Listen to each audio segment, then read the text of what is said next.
Today we are looking at how we can use social proof to influence buying decisions. Before I go ahead, I want to make this very clear. Anything we teach, anything we do, whether here or elsewhere, those principles are from the Bible. I'm going to show you social proof from the Bible. What is social proof? Before we talk about the definition, let's quickly look at something. It says that this particular presentation explores social proof, and we are going to define it and share examples. We will explain its psychological basis. We will explore marketing applications.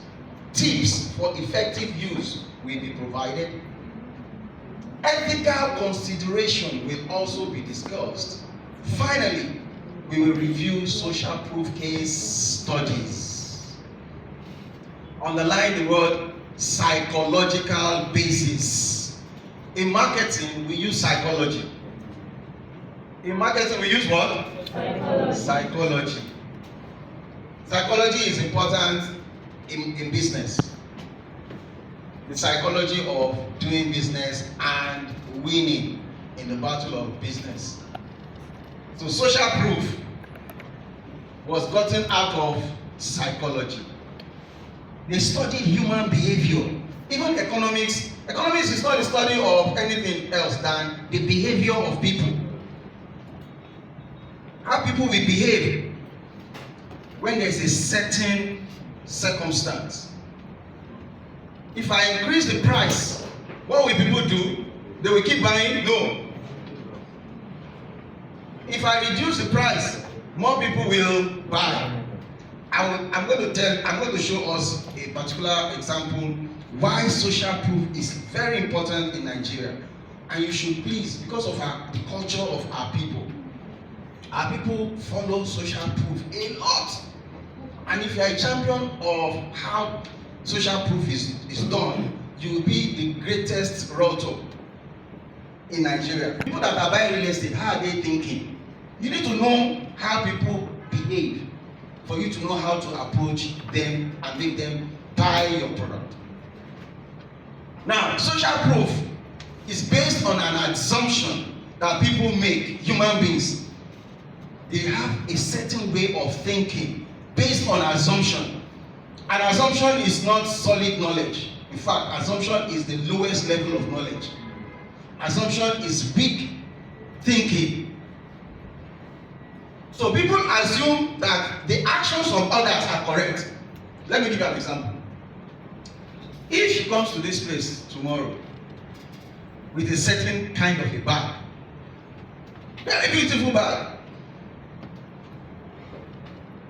another Monday, she comes and she is well dressed again with golden shoes.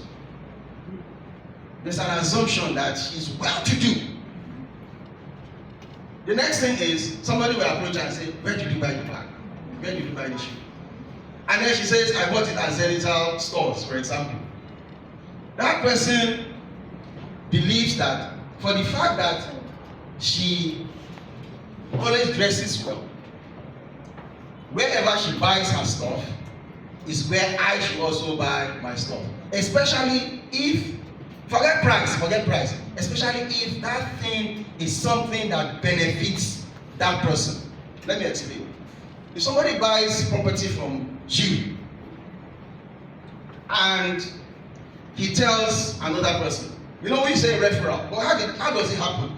It happens because somebody else has the same problem as that person who bought. And that person who bought is telling somebody else that it is Zenithal I bought it from. There is an assumption that Zenithal is okay. Zenithal is a place to buy land from. That's why it's not because the person likes you or the person feels, no, there's an assumption. So the assumption is that the actions of other people are correct. Before she took that action, she must have thought about where do I buy this thing from? And she came to the conclusion that Zenithal Properties is the best place to buy properties from. That is what? Social proof. So I'm looking for a reason to take decisions. Have you wondered if you enter the, me I like eating out a lot. When you go out to eat, if you are sincere, while you are telling them what you want, you are looking around. Father, give me semo. Father, give me semo and let me mix the soup. Even though you have something you wanted to buy in your mind, but by the time you got to the place, you are looking around for what? Social proof. It's just natural. It's a human tendency for you to look around and okay, maybe you can add more. When you are building your own property, your own house, you are developing it, and you see on that street, that stretch, there's a special way everybody is, building their houses. Maybe they are using wish tech for their roofing. So give me wish. You give me the same thing, because there's that psychology that they know what they're doing. What they're doing is right. Even it might be wrong, even though sometimes it might be wrong. Another word for it is herd mentality. Just let's follow, let's just go. For you, the realtor, you need to take advantage of that. You need to take advantage of that. That's what we are saying today. That social proof is a very powerful thing that we can be using to sell. Alright? So man can lead and man can follow. Just natural.